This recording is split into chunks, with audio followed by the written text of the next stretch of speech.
Test, test. Okay, hopefully that's all right. Yeah, I did notice my meter wasn't going, so hopefully you can hear me now.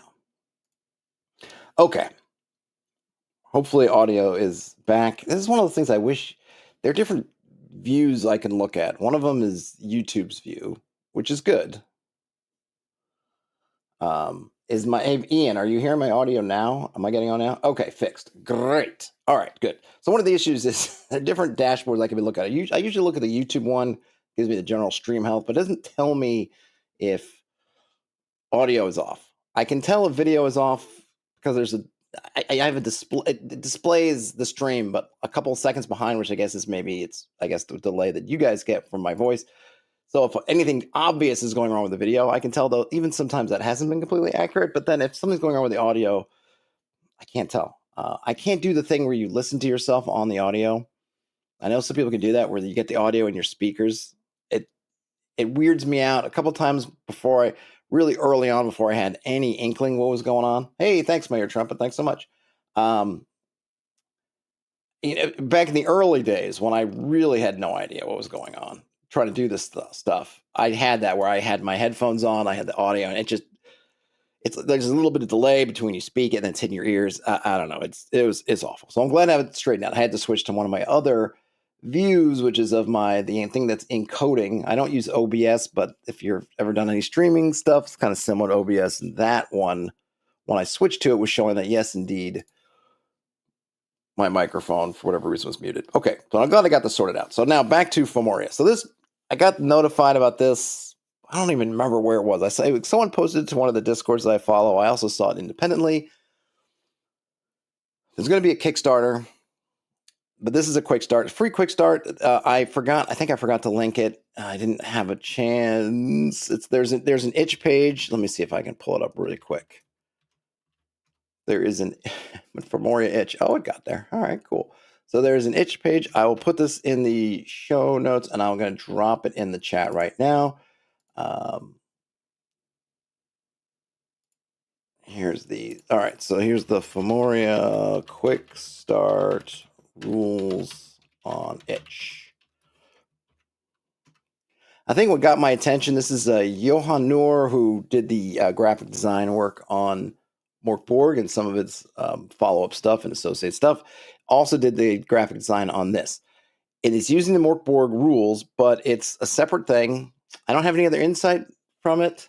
We'll kind of get into it, but the pitch seems to be underground stuff. Mork Borg. That's why I put in the title, or I put in the description, Mork Borg goes underground, or in the thumbnail, because that seems to be what it is. But we're gonna find out, because I really don't know.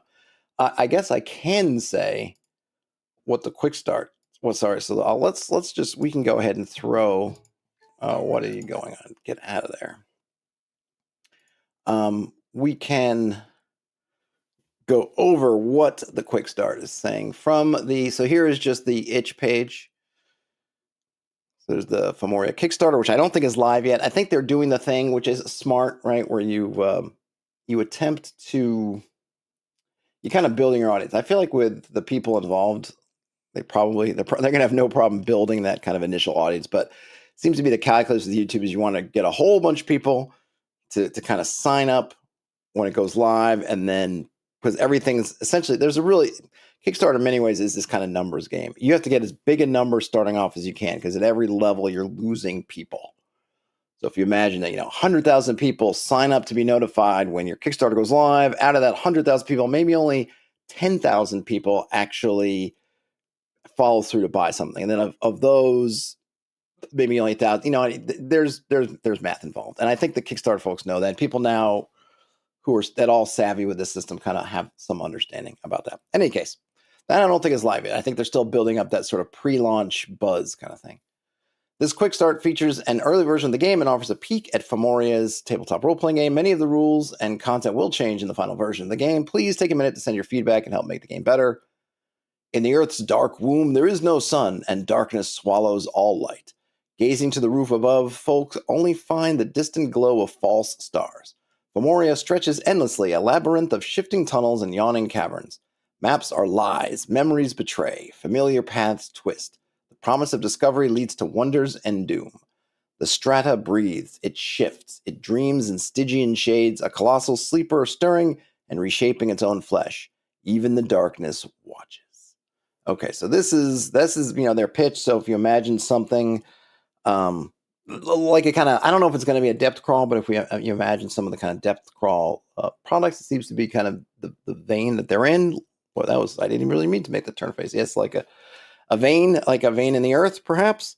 And or there was also one, I think it was called Down Crawl, which I guess got a second edition, though I haven't read the second edition. In any case, right, we're looking at a kind of a depth crawl underground stuff. Fomoria is an epic folk horror TTRPG taking place in a dark, weird, and inhospitable subterranean world. Player characters take the role of folk children of the lost surface, shaped by a sun they've never seen. Draped in claw and strangeness, they gather under clans that hold the last embers of purpose and order. Player characters are united in a cabal, a small group drawn from different clans bound together by duty or necessity. You hunt the eldritch, purge the red plague, face the horrors of the insidious darkness, and serve the whims of the powerful. You will descend into tunnels that shift, eat, and lie, negotiate with beings that called this place home long before the folk's descent, and navigate the frictions between your clans. So we're going to get a whole bunch of different stuff. Hey, WJ. Can this be used in World of Darkness? Is it as Fae and Fomors, maybe Dark Ages? I don't really know much at all about World of Darkness. I mean, I suppose in the extent that anything can be used in anything, I don't see why not. I should probably, I really should read some World of Darkness stuff. It was one of those things I would flip through in the gaming, when I went to that local gaming shop back in the day, but never really pulled the trigger any further. We did know somebody tangentially. There was a guy who was like on the edge, the peripheral part of my friend circle, who was into kind of the live action elements. And my friend and I, that was just always one step too far. So I never really got to engage with that guy very much. But he wasn't even someone like in gaming stuff. Like we'd end up at the same bars and stuff, and we'd see him, and sometimes we'd talk about stuff, but never got. So, and I think that the emphasis of them on the live action element, which didn't appeal to me, appeals to me only slightly more now. I feel like now I would be up to trying it. I'm like, yeah, sure, let's try it. I still don't really feel like it's probably not for me. But anyway, that association sort of just, I don't know, put me. I know that you don't have to play it live action, but is it that kind of the association between World of Darkness and the sort of the live action element? They always just mingle together in my brain, regardless of how what the actual associations are. So I never really got into reading World of Darkness, but I should, because it feels like it has a very vibrant ecosystem around it. Though I know there's all kinds of stuff about which versions, and there's probably a whole bucket of worms that I'm gleefully unaware of regarding different versions and whatnot and wherefore. Okay, so that's the pitch from the itch page. You can just go. Obviously, it looks pretty, right? It looks pretty. You can download it. It does have a price you can pay if you want to, and obviously you can pay any price. That's the I guess the suggested price. But you could actually just, if you don't want to, you can just say no, or you can write in your own number, or you can just say no thanks, take me to downloads. And you can see there's a quick start, which the PDF will be looking at probably mostly. It looks like there is a introductory adventure, which is also really nice that they included that, which we have that, and then some pre-gens. So primarily today, we'll be looking at the main quick start book, but we have time, see how things go, and if there's interest, maybe in a different stream, we can look at the quick start and maybe check out the pre. I don't know if their pre-gens will show up in this book in some way, but we can see what we get to. All right, now into the book, which we got already. So this is a peek at Fomoria, right? That's not final content or rules, so expect things to change. Credits, Tania Herrero, writing and art. Okay, so her art is really pretty. Johan Noor for graphic design and Jordan Boschman for editing. And this is an independent production, not affiliated with Occult Myster Games or Stockholm Cartel. It's published by Augrund AB under the Mork Borg third-party license. Mork Borg is copyright of. Okay, so yeah, so it's under the Mork Borg. I just can't get my lips around Mork Borg very well. It's under the third-party license. It is completely independent. Johan Noor did the graphic design, but the writing and art is all by Tania Herrero, who's someone who I'm not familiar with, but I'm sure somebody will point out something that they did, and I will think, oh, Yeah, I should probably know their name. Chapter 1, A World Beneath the Earth. Do you remember how we came to this place? We only have the songs and the stories. Memories of gold. And now we get to the overview. Down below, in the Earth's dark womb, there is no sun, and darkness swallows all light. Gazing at the roof above, folk only find the distant glow of false stars, which is what we got in the same thing we had on the itch page. So I'm going to read. Okay, so I think maybe this is newer. Each strata is a world within the world, vast and distinct, each with its own rules, horrors, and wonders. It breathes and shifts. It dreams in Stygian shades, a colossal sleeper stirring and reshaping its own flesh. Even the darkness watches. The surface is but myth and legend. There are infinite strata. None are safe. So I think in the sense that, depth crawls is a thing. I'm probably not going to define this very well, but I'll try. On the surface, when you're adventuring on the surface, we like to think in terms of point crawls or hex crawls. Hex crawls, if you're really trying to do a more or less surface map, and point crawls if you're trying to concentrate more on points of interest and how you get to them, but they're essentially doing similar things. Depth crawls are similar to point crawls in that we're not worried so much about specific adjacencies in the way that we are in a hex crawl where you're laying on a map, but more in a abstract way of how they're connected. Potentially how far they are away, how troublesome they are to get to, and then kind of more of a very broad, I think really abstracted way of looking at these immense distances and potentially different depths and things like that. It seems like strata is kind of how they're going to be divvying up these different depths, or at least areas. So, and they're going to be presumably also looking at them in a pretty abstract way. Because what I've seen in the sort of depth crawl genre is that they're not so interested in mapping out specific, let's say, a tunnel. They're not really worried about mapping out a specific path from A to B, but that there is a path, and then you can generate or determine things about that path, its difficulty, its treacherousness, whatever, kind of as you're going or before or whenever you're doing it. That's kind of what you're doing, as opposed to, say, a dungeon map, which wants to normally give you very precise definitions and details of what these different things are. So different ways of sort of skinning the same cat, as it were. Not that I want to skin any cats. Sorry, Betty, I don't want to skin you. I don't know why we say that. I don't wish to skin. Don't want to skin you or any other cat for that matter. Ian says they've heard Johan Norris say Mork Borg before, so I think you're fine. Or Mork Borg. I think in English, obviously in English, you usually read it's Mork Borg. But I remember when I had them on stream, I asked them what the actual native pronunciation, and it's something like Mork Borg. Okay, so that's depth crawl. Feel free to correct me. You're abstract. You're dealing with all these things in a very abstract way, as opposed to the more. I mean, hex crawls are not, I wouldn't say precise, but they're trying to keep the relationships fairly precise. This is a looser way of doing it. We're just not worried about that stuff.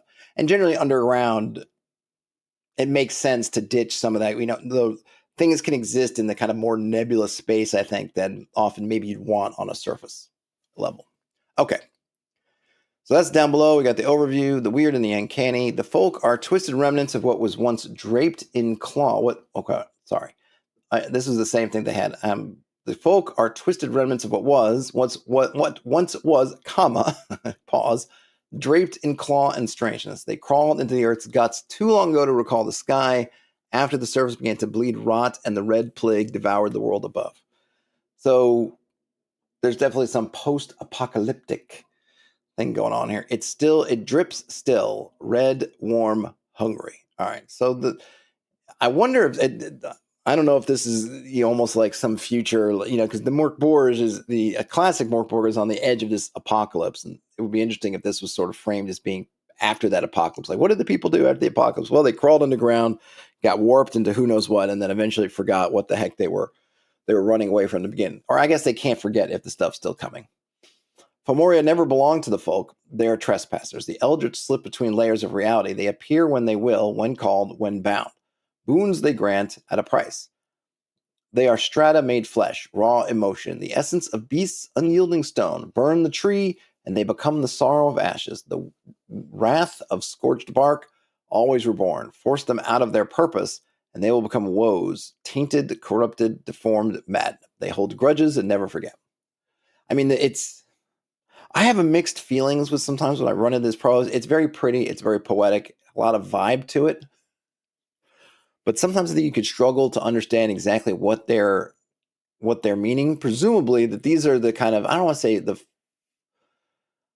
let's see, the what are they? The eldritch seem really interesting. I guess they're kind of spirits, powers, I don't know, gods in a sense, powerful but can be manipulated obviously in some ways.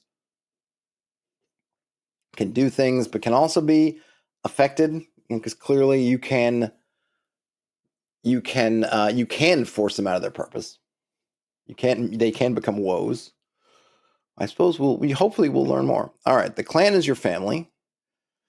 No, not just blood, but bond, belief, and purpose. To join is to embrace their ways, their vision, their truth. Some folks serve their clans as farmers, artisans, builders. Others seek more than a quiet life. Clans gather where the eldritch favor the folk, whether by command or contract. They call these communes shrines. All right, so now we're getting some sense of what the communities are like. You're going to be part of clans who live in shrines. And of course, your group is going to be a cabal, I presume. Each clan has its own agenda, and the balance of power is a delicate dance. From this chaos, small groups emerge, cabals united by need, not creed. They hunt the eldritch, purge the filth of the red plague, and serve the whims of the powerful. Alliances of convenience, loyalties a luxury, ambition a weapon. And then outcasts, pariahs, banished for crimes, failures, or defiance. They live on the fringes, unwanted and feared. Thieves, murderers, tools of the wretched scum. To accept an outcast into a clan would bring ruin, dishonor. It is a fate worse than death. Okay, so we're getting a bit of what's going on. I mean, the art is really pretty. Behind the veil, to dwell in Fomoria. All right, Fomoria is a world that doesn't want you. All right, this is a game of epic horror. So now we're getting into some of the nitty gritty stuff. I'm not a Mork Borg expert. So I'm not going to pretend to be. So I'm not going to be able to go through these rules and say, oh, this is where they're really doing something different than Mork Borg. So I'm really just kind of looking to see kind of what they're doing, generally speaking. I'm not going to be able to compare and contrast it to Mork Borg Prime or Pirate Borg or another Borg-like. All right. So turns, about 10 seconds around series of turns, right? So, your turn, a turn is basically talking about a combat turn, 10 seconds. You're sort of in the moment, do something around, a bunch of those. Most likely for combat, though you can use it for outside combat. I do sometimes. Stretch is a short rest, an exploration of a room or an extended activity. Those are 15 minutes. And then a shift is a long rest, a travel, 6 hours. A day has 4 shifts. All right, so we're getting some good sense of time. So shifts, 6 hours, stretches, 15 minutes, rounds. The rounds are the ones that are just kind of variable, but basically everybody who can act in this particular situation gets to act as a round, and then each turn is about 10 seconds worth of time. All right, now on to darkness. Fomoria is not dark. It is darkness, capital D. Living, watching, waiting. No folk knows what it is. No folk dares explain it. It feeds on minds, striking when you falter, when you are weak. If you use the optional threads of fate rule, folks may pray to the darkness. Oh, folks may pray to the darkness too. All right, that's cool. Gain a thread. We don't know what that is yet. Propose an automatic success at an action in exchange of a terrible, unavoidable consequence determined by the GM and the other players. All right, and replenish some boons. So a couple things boons. I think is just a Mork Borg thing if I'm remembering, but again, I'm just a little bit vague. This one's interesting. Number 2 is really. So we don't know what a thread is, but it seems like that's. I guess we'll see. I don't know what it is. The second one about proposing an automatic success to an action, but it has to be in exchange of a terrible, unavoidable consequence that the GM and the other players determine, which is really interesting. I kind of like it, but I'm curious. That one seems like you really want to save that for doing something that you really need to do, because terrible and unavoidable sounds like a wonderful combination for a consequence. And all of these things cost 1 permanent SP. If you run out of SP this way, you're giving yourself to the darkness. It will make good use of you. The darkness always listens. It feeds on suffering. The more misery it can spread, the more powerful it grows. I don't know what SP is. That spirit? Am I forgetting? I almost feel like I don't think I have. I know I don't have my physical Mork Borg around. I'm not going to try to dig up the digital one right now. So I don't know if this is a new statistic or attribute or if it's just a Mork Borg one. So, but I'm going to go SP for spirit. And then conversely, light is life. Lanterns and torches ward off insidious darkness. None leave the shrines without them. Torches burn bright for an hour. Lanterns hold for 4 hours per oil flask. Fire lasts a shift if somebody watches it. Without light, the darkness will claim you. When lights are out, the darkness schemes. So we're very much feels like a little bit like the Gru in the Zork series, but basically you don't ever want the lights to go out. And the schemes, we got a D4. 1, it's looking at you. You can feel it. It has seen your end and it liked what it saw. Nice. From now on, every day the GM can spend a thread of fate with the effects turned against you. Okay, so these threads of... I kind of wish they would have described threads of whatever these threads are, because it's coming up now twice. All right, so we got these threads. 1 you can gain by praying to the darkness. There's another one that the GM has. I guess it's some kind of GM currency that they have, and they could use it against you. So you don't want... So basically, I mean, this is really... See, the interesting thing I guess I like about it, but it's brutal, what I think in a good way, is this number 1, right? It's not a one-time thing. It is from now on every day. So you get this thing, that's a big deal. Every day from the rest of your character's life, the GM can do this. So that's something you don't want to monkey with, without cause if you can help it. All right, number 2, it remembers you. The sound of your first cry, your name, carved into the air like a wound. Test occult or lose spirit. So it seems like that would be bad. I don't know if you can get spirit back. Hey, Mr. Rourke, appreciate stop popping in. Okay. Yeah, you can test occult or lose some spirit. I wonder if those you can get back, because that one up there says permanent. This one just says you lose them, but you probably don't want to do that. Third one, I wouldn't be surprised if it were permanent, but you never know. The third is you see yourself, but it can't be you. You are you. Are you? Where did you go? You lose some more spirit, and the GM can turn one of your successes into a terrible failure. Is that one that you've already done or one in the future? I don't know. I guess the GM can choose. 4, your rations vanish. Someone took them. You are sure of it. Can you trust your cabal? Lose D4 provisions and spirit. So a lot of these are basically spirit taxes, except for the first one, which I think is the most fun one. Not that there's anything wrong with those other ones, but this one where it's like, yeah, you now can get... GM now has free reign to target you personally once a day. After that's happened is pretty good. Though it seems to me that spirit is going to be a big currency. So those losing spirit or losing spirit and losing something else are obviously things you don't want to happen.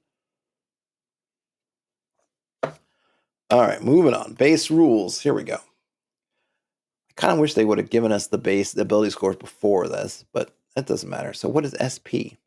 Oh, wait, no. Stability points. Oh, okay, so not spirit, but probably amounts to about the same. So your ability scores here: agility, presence, strength, toughness, and occult. I think the first 4, right? I think those are just your regular Mork Borg stats, right? But occult seems to be the outlier here. It's for wielding boons. Wield boons, persist, deal with the eldritch. Okay, so basically, get involved with the Lovecraftian darkness stuff going on. Hit points. I think we get hit points. SP are called stability points. Some creatures and events will target your mind instead of your body. Roll on the dismal breakdowns table. Oh, I love that. You've had a dismal breakdown. Roll on the table. If your SP reaches 0, risk loss of your occult ability score. Hold on. Roll on the dismal breakdowns table if your SP reaches 0, risking loss of your occult ability score. Your character becomes hollowed if your occult falls below -6. You are lost forever to the darkness. Okay, so it seems like you must be able to get SP, those stability points back. But still, if they're being drained, you're going to get down there, and then I guess you definitely don't want to go down. We'll see what the dismal breakdowns table is, but I'm assuming that's going to hit right at your occult score, and then of course that. Oops, I got to sneeze. Excuse me. And of course, you can lose those permanent points, which is not good. All right. Tests and difficulty ratings. Roll the dice when the possibility of failure is interesting. When you roll the dice, you are making a test against a difficulty rating, d20 plus your ability score. You succeed if you meet or exceed that score, which is 12 unless stated otherwise. Creatures don't use abilities. Simply roll a d20 against the DR. Oh, excuse me. So we have a list of DRs. 6 is why are you rolling? 8 is easy but could fail under stress. 10, simple but requires skill. 12 is your standard. 14, difficult. 16, legendary. Or 18, madness. And then I'm not going to go through the carrying capacity. I don't think we need to hit all these rules. So you get, they got your carrying capacity. Now they're talking about battling. I like them just calling it violence, which I think looks like is just pretty much Mork Borg.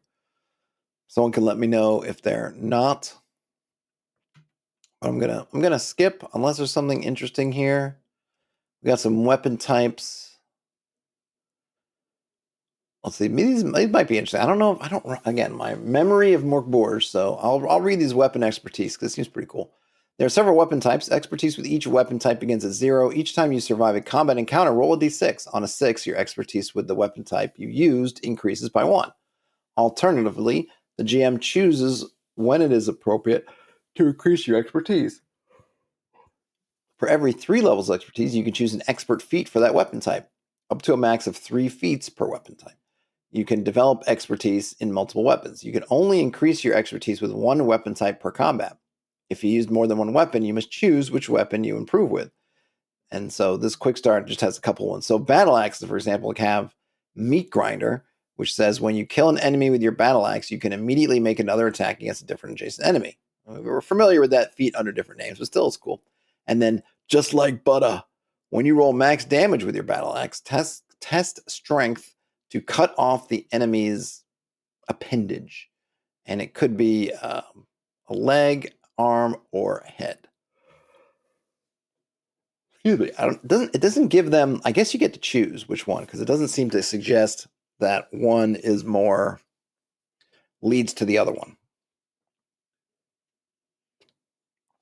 So maces, flails, and hammers have one called Shield Breaker and then one called Headache. Short swords have disarm and offhand form. Daggers and sickles have a counterattack and a bloodletting. Wow. Bloodletting is the first time you inflict max damage with a dagger or on a given enemy that bleeds, they bleed out for d4 damage a turn for d4 turns. Slash deep and paint the ground. That looks cool. But I guess it could be with a sickle also. And then you have bows have quick shot and eyes on the target. And then we have some notes about morale and then reactions. Pretty standard stuff. All right, so boons. These are powers bestowed to the folk by the Eldritch, given by command or contract. To wield one, spend a word and select the effect to use from your boon list, then test occult. On a success, the boon is wielded. On a failure, it is not, and you lose 2 D2 hit points and feel dizzy for an hour. During this time, you can still wield boons, but the DR is now 14, and if they fail, they do so in the worst possible way for you. Your word replenish after every shift spent resting. Okay. Did we say how you get word? I didn't see that was that in the base rules? Did I miss? No, but it must come from your occult score, probably. I don't know. You have some number of words that allow you to do boons. Or I guess it's just D4 plus occult. I guess it's so I was thinking like you might be adding those in, but it just seems like okay, it's your occult plus D4. Never mind. All right. What are we at now? So learning boons. All right. I'm trying to make sure I'm sticking to the kind of interesting things. So we got the boons. I'm hoping to see some boons. We've got some resting. Got some detrimental conditions, infections, dread, and starvation. Failure and fates. We have some tables here. Dire injuries. Oh no. All right. So you roll a dire injury when your hit points reach 0 and when taking damage while you're at 0. You die if you go under -6 in any ability score as a result of a dire injury. If the injury doesn't make sense, roll again or adapt it. This quick start only offers some of the possibilities. All right, so I think I'm not gonna keep reading that text if I can help it, just because I think it says it in a few places. In any case, number 1 on the dire injuries list is decapitation. Your head falls to the ground with a thump. You are dead. That's rough. But hey, at least you get to go out with a little style. So also, I'm not going to read all the descriptions, but your torso could be mauled. You can have a severed arm. You could be suffering internal hemorrhages. You can have a mangled mandible. Your face can be disfigured. You might lose some fingers. You might have your lung pierced. You might have bone shards, and you could get gutted. And then dismal breakdowns, which we learned about before, happens when your SP, which is your stability points, reaches 0. You might become paranoid. You might start suffering hallucinatory whispers. You might start doing obsessive rituals. Your mind might start to, what is it? So essentially, it seems like it just makes using boons more difficult, more dicey. And you might have teratophobia. There are terrible things in the dark. Their mere existence reveals how insignificant you truly are. Whenever you face something that is neither folk nor beast, you lose stability points and have your the difficulty +2 on all tests while it's around, and you lose an occult. So yeah, you don't want to do that. There's also unspeakable sight, thanatophobia, moth. You are not the flame, you are but a moth, destined to burn. You can no longer spend threads of fate if not using this optional rule. Lose the cult instead. All right, so yeah, that's not a good one. Hypochondria, and then finally flashbacks. And from what I can understand, these things seem to be, permanent. Not a condition that expires after one amount of time. That's it. Now, the threads of fate optional rule, which I do wish they'd put somewhere else. I'm just not a fan of you have several rules reference a thing and you haven't actually told us what the thing is yet. I just wish throw this somewhere forward. Anyway, here it is. Behind the veil, invisible hands pluck the strings, knotting lives together and pulling them apart. The fates whisper, the threads taut and tangled, binding you to forces neither kind nor cruel, only inevitable. You may call it luck, but the threads of fate are fickle. They fray, they snap, they twist, and sometimes they obey. Every character begins with threads of fate, fragile and finite. Those with classes consult their threads die. The rest are granted D2 threads. They replenish every day. You can use them to deal max damage, reroll any die roll, reduce damage, negate a crit or fumble, or lower the DR of a test by 4. So these are powerful things, and you get them. You got 1 or 2 of them a day. Minimum 1, max 2. So those are cool. I don't know why. I mean, I'm curious why they make it an optional rule. Is it just for? It doesn't seem to add too much difficulty. And I feel like in games like this, where it seems like, again, we're only reading it and haven't tried anything doing it, seems like this is a fairly brutal kind of game.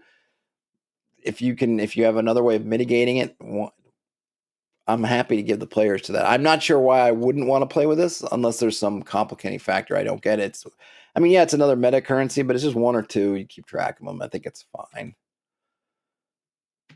Okay, and those are the rules. Bam, bam, bam, bam. So there we go. We do have some more stuff.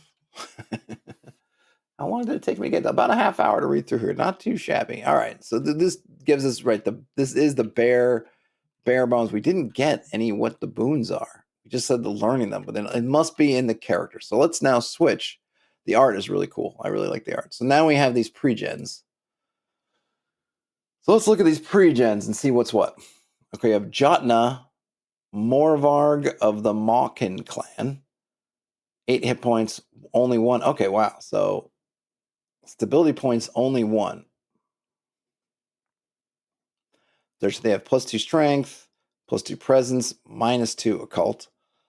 So remember, you get to -6 occult and you're gone. So Jotna's in a rough spot because they only have 1 spirit. So that spirit going to 0, they are right on the edge. They're on the bleeding edge of getting a thing. We don't know how many stability points things are going to get just generally, but it seems like, yeah, I thought maybe they'd have 8 or 10. But I mean, it's probably going to... I wonder if we can figure out what this means. Is it presence plus occult, maybe +1? I don't know. I don't know how. We don't know how they're calculating. That's one thing we didn't get. We did not get how they're calculating those points. Or did we? Hold on, I just want to go back. Did we? Oops, that is the adventure. Did they say how they calculate those out of curiosity? Stability points. No, not as far as I can tell. Okay, we don't know. All right, Jotna. The wolf folk live by tooth and claw. Weakness is a death sentence. Your rage and pride burn bright. You are the first to leap into the fray and the last to retire. Mercy is a luxury the strong can't afford.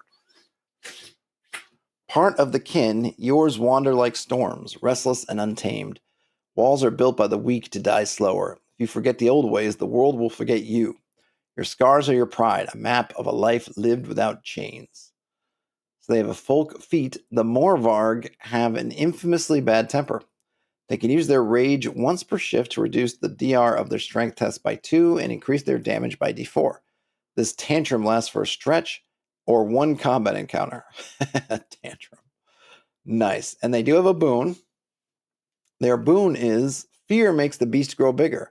You intimidate a creature for D4 rounds. It tests morale. On a success, attacks and defense. A defense against it have a -2 DR.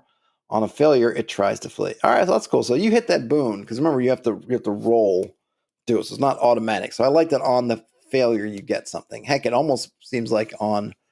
I mean, I guess it's however it goes, right? So basically, when you do this mark of the pack, it's going to make it a morale check. If it passes the morale check, it's easier. You know, you still have it's still easier to attack and defend. I think that's right? The -2 DR, I think, is in your favor. I think so. I would get that's my guess anyway. And if it succeeds, it flees. So I think that boons are supposed to be. It seems like they're going to be. I mean, we just done this one. Have a fairly good effect. So you want them to. That reminds me of kind of encounter powers in 4th edition, and I'm sure maybe Draw Steel has this too. I don't know if they do things differently, but 4th edition D&D had different powers, and essentially there were at will powers, then there were encounter powers, and then there were daily powers. I think those were the 3. Anyway, the more powerful effects were the ones you can only use once per encounter or once per day. But on those, and even on the at wills, they tried to give you something if you failed. So you didn't just outright fail, which I guess is like the Draw Steel thing, where you're rolling to see how well you do, but you can't outright whiff on it. So I appreciate, especially where things have a cost like this, that, hey, if you in this one you're rolling to do it, so you might not do it, in which case it does fail. But if you do it, you don't get the situation where you have to make this roll and then the creature saves and then it just kind of negates the fact that you made this roll. So once you've made your roll, whether the creature saves or not, they're going to suffer more or less, but still something's going to happen, which I guess I like. But I guess we'll see what some of these other ones are. I don't know how many of these there are. Looks like we've got 8. So we have Drell, Elkine of the Whispering Seers clan. All right, so they have 6 stability points. So they're definitely not as beefy as the Morvarg. But they got more stability. We've got, let's see, you dear folk move like whispers, deliberate and unseen. The world has patterns, cycles, and Fomoria's web trembles with every ripple and step. You act when the moment demands and wait when it does not. Strength in stillness, power in patience. Seers do not bend the eldritch to their will. They commune with them for knowledge. And you know this always comes with a cost. You peer into the abyss for answers no one else dares to seek. Power is irrelevant without understanding. Folk feat. The nature of the Elkrin, or it's Elkrin? Okay, I couldn't tell if it was Elkine or Elkrin, but it seems like it's Elkrin. Makes it easier for them to understand the Eldritch. The DR of their occult test related to dealing with the Eldritch is decreased by 2, and they recover 1 extra stability point each rest. And their boons are, they have 2, Weaver of the True Self. You can unravel the connection between a creature and its nature, the threads of their true being passing through your hands. It loses access to one of its abilities for D4 rounds. Very cool, and there's no save. It's happened, and it's happened. So that is nice.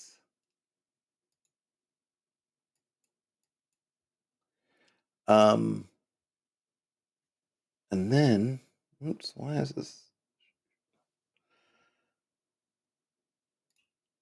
Okay, and then we've got Pact of the Arachnids. You can climb walls and ceilings like a spider for a stretch, but difficult surfaces may require an agility test. Lasts for a stretch. All right, also very cool.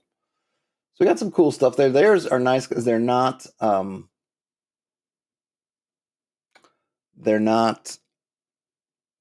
one, they're more utility, right? So they're not combat oriented. Kind of interesting too. It's kind of it makes for a real juxtaposition because you have these like humanoid elk creatures, but they can climb walls like a spider. But I think they still have to make that roll.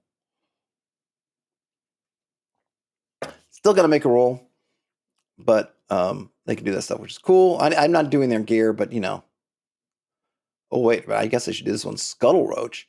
It can fly and is the size of a fist. Ugh. Remembers places and faces and always finds you. Useful messenger and scout. Oh, very cool. I'm guessing it can't really you can't crush one.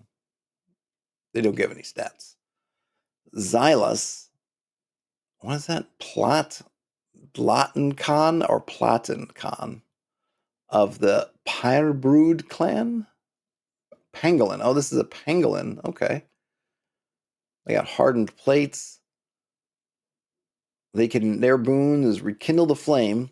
Flames refuse to die. You ignore the next dire injury you receive, and instead, a glorious scorching retribution explodes out of you, dealing D10 fire damage to everything and everyone around you. Yeah, that would be, friend and foe, presumably. Oops. Then next we've got the Ozma Korax of the Bramble Walkers clan. Oh, cool. Like a kind of Aarakocra sort of thing, a little bit maybe crow based. Oh, ravens, yeah. Raven folk like you are keepers of whispers. Nice. They know many things, and it's never too much. Once per shift, you can ask the GM a question to try to recall information or rumors on any matter. There's a 3 in 6 chance the information is false, rolled in secret by the GM. Bum, bum, bum. And their boon is the Leech's Hunger. A single black leech rides in your palm, eager for flesh. You can throw it on a creature as a ranged attack. If it heals, it deals d6 damage and heals you by half the result. Oh, that's creepy. Cool, but creepy. And then we have the Kalava, the Valiskar of the Children of the Sun clan. The methodical snake folk remain while others fade. And they could inject, so they have they have poisoned fangs. Let's see, or venomous, I should say, not poison. So once per shift, a Valiskar can bite to inject an enemy with a deadly venom. Causes an extra d6 damage and has a 3 in 6 chance of partially paralyzing the victim's muscles, causing -2 DR to all attacks, defenses against it for d4 rounds. All right, so that follows with my thinking that, yeah, that's the -2 DR is making things easier.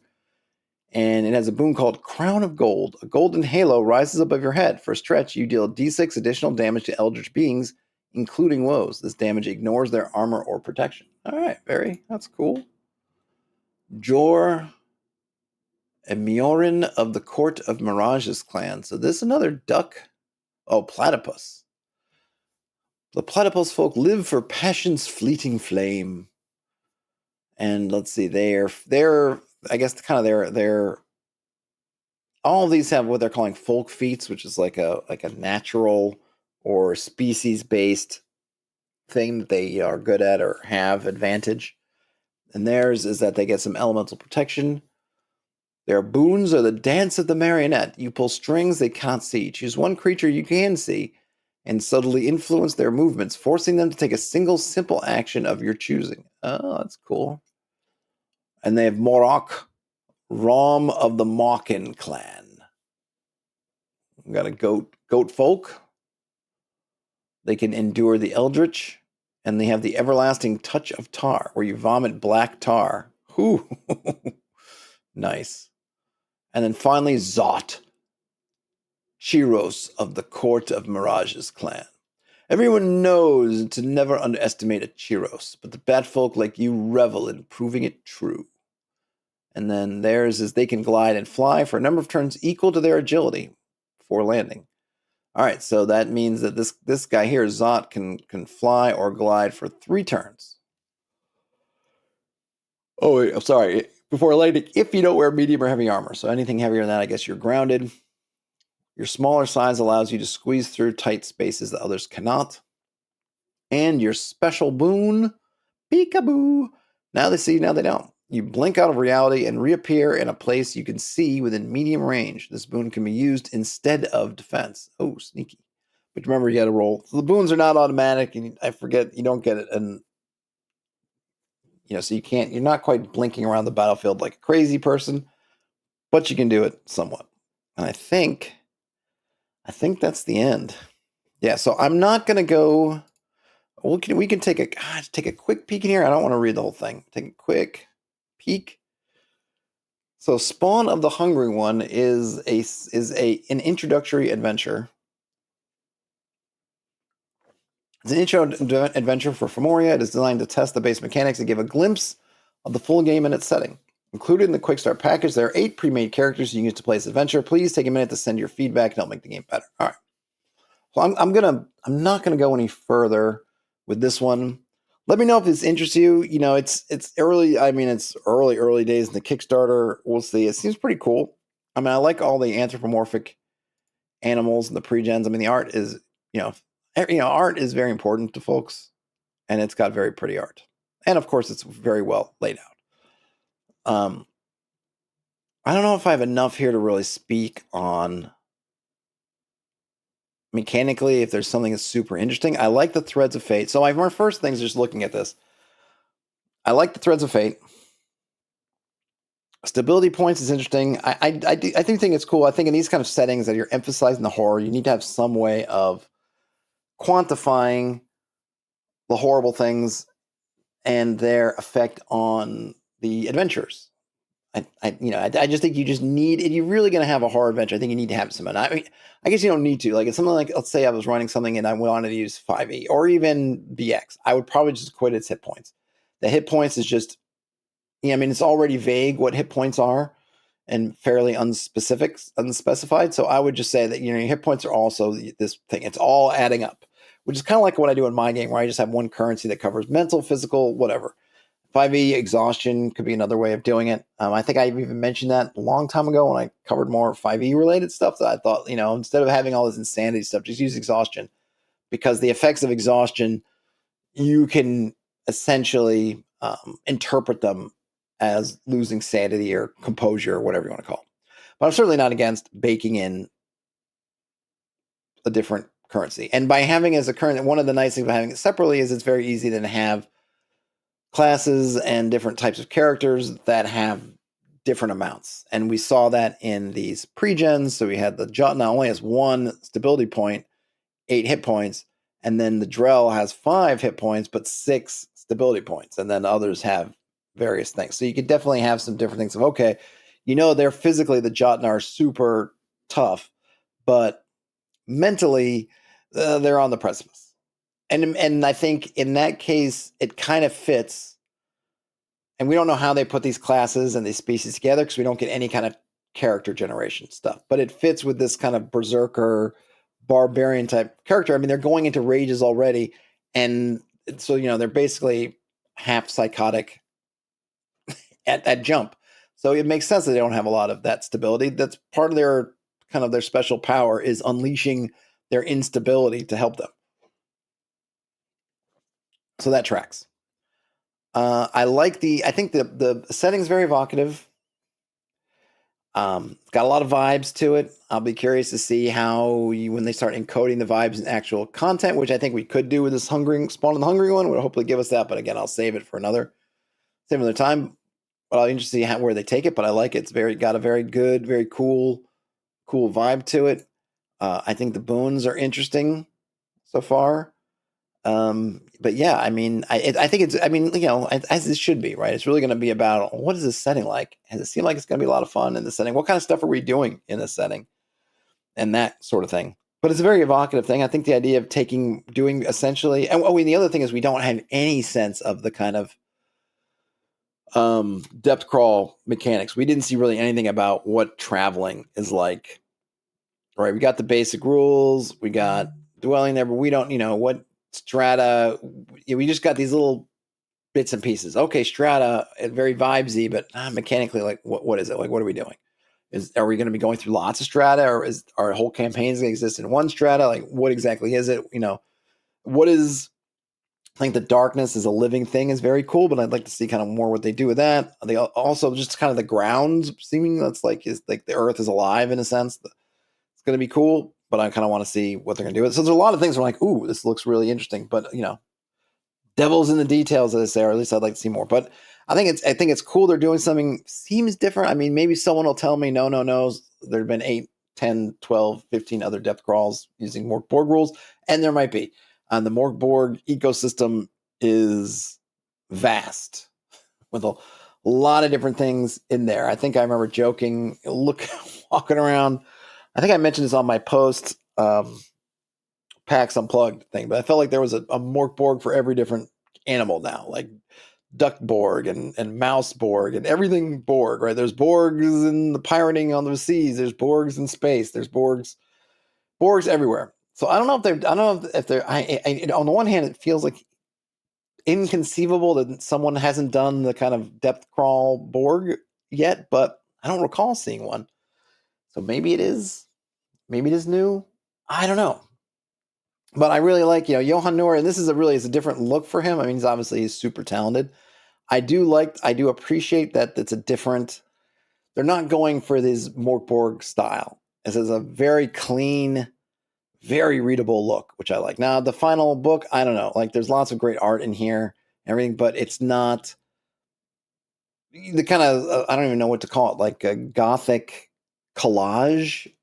Maybe I'm sure that might make sense if you've seen Mork Borg, the kind of gothic collage combo, some of the really the typography and stuff, particularly in the original Mork Borg book. There were some of those pages and it was funny because when Mork Borg first came out, it was hard for me to read. I literally had to put it down a couple times because I'm like, this is not, I'm not, it's the readability. It was a little too much, a little too black letter, where I was like, oh my gosh, I don't think I can even read this. And I do think later on they kind of found the sweet spot where it had all that styling, but just toned down enough that it was much more just practically readable, usable. But in any case, that kind of style. This is very different. I do get a kind of folksy vibe with some of the art and some of the touches, but it's just very clean text, which I like. I just like that I can read. I know it's not I don't know if it's going to drive things the way Mork Borg seemed to drive a lot of the design. I mean, look, there's a whole Borg, like there's a whole aesthetic that came off of that book from Mork Borg and beyond. And this is not like that, but I think I'm not trying to say anything else. I really like it. It's nice, clean, neat. All the information's there. I really appreciate that. But yeah, this seems like it'll be fun. I'm always interested to see new stuff, the setting. And I think the other thing is that there have been other, depth crawls before, Veins in the Earth. I think famously there was Down Crawl. I think there are 2 editions of Down Crawl out there. This feels to me like its own thing. It doesn't feel to me, it's been a long time since I flipped open Veins of the Earth, but I don't get the vibe that this is like, oh, this is just Veins in the Earth with some Mork Borg stuff. So again, someone let me know if you've read it more recently or have a better memory of it, that these are doing the same things. I don't think they are. I think maybe some of them seems to make this unique is the kind of the way this folk horror is shaped in this kind of down crawl environment. So really taking thematic things, which I feel like you've seen a lot of stuff that's on the surface, but they're placing it in this kind of depth crawl style. So I'm interested to see where it goes. I'll definitely keep track of the Kickstarter. This is one of the things where maybe in the new year I'll be able to get some more time to do some one shots and things like that, because it would be fun to get some folks and then run some of these, run a one shot with some of this stuff. Where we can kind of see what's to try it, to give it a little bit of a run. Why is my webcam acting up? Webcam, what are you doing? What are you doing to me, buddy? Can you get me back? Do I dare try to get myself centered? Okay. In any case, I'll be excited to see what they do with this. It's definitely. I think the quick start's done its job in terms of having gotten me intrigued in what it is. Part of me. I mean, I'm no. I look. We live in such a world that we get this stuff, right? Which is great. I do. I guess I'm going to be curious to see what the actual depth crawl rules are. And it's like I said, it could be that they're in that spawn of the hungering one, but I'll wait for you guys' feedback. If you guys are interested in going through that, we can. But that'll be the last.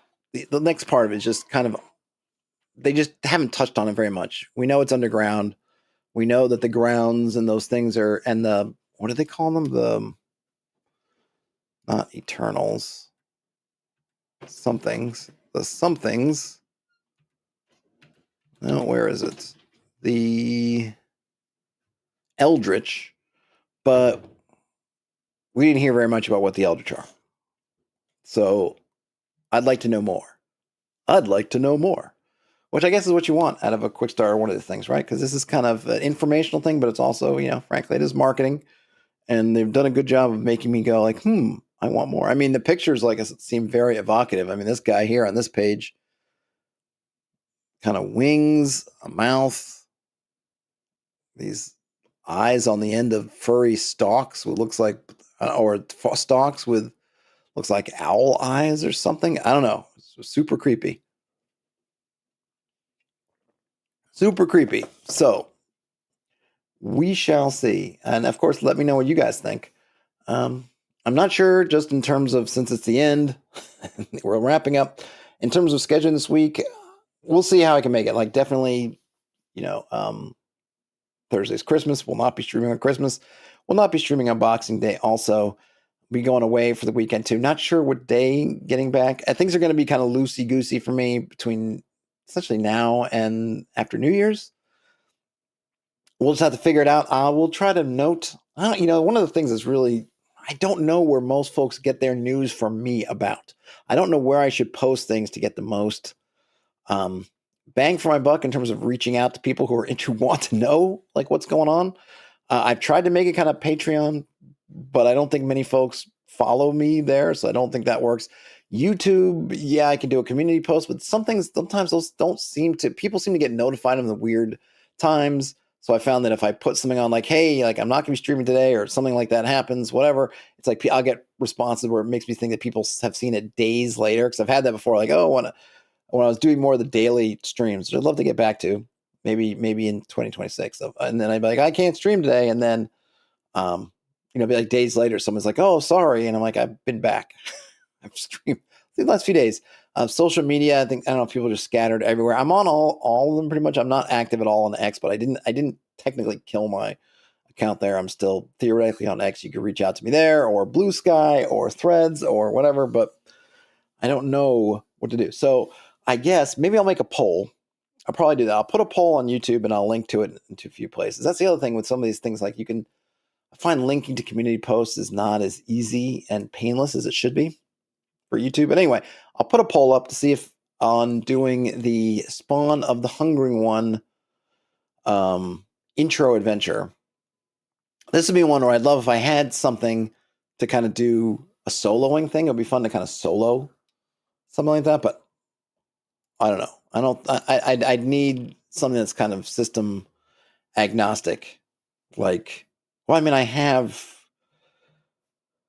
Mythic. Maybe I should pull out Mythic for doing some of these things. I could do them solo. But anyway, I'll put up a poll to see about if folks are interested in Spawn of the Hungering One. But yeah, this is a fun read. The link to the itch I put in the chat. I'll try to remember to put it in the show notes. Have a great holiday week, folks. Whether you're celebrating Hanukkah and it just passed, or you celebrate something else, or Christmas, or whatever, just please enjoy the holidays. Enjoy the rest of your day, night, whenever you end up watching or listening to this. Game on, everybody, and I'll talk to you later. Bye now.